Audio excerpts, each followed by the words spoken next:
આટલું હળહળતું ખોટું થઈ રહ્યું છે, જૂઠાણું ફેલાઈ રહ્યું છે, લૂંટ થઈ રહી છે, ચોરી થઈ રહી છે, અને તેમ છતાંય તમે રામ ભક્તો ચૂપ બેઠા છો.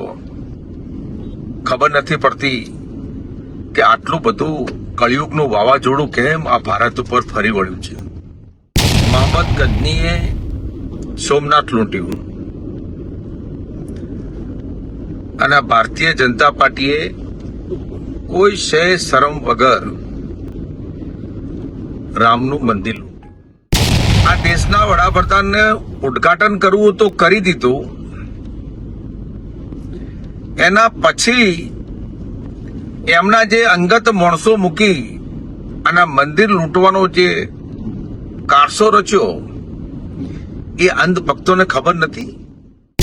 મને લાગે છે આ દેશની કમનસીબી, આનો ન્યાય રામચંદ્ર ભગવાન જ આપશે. હે મારા રામ,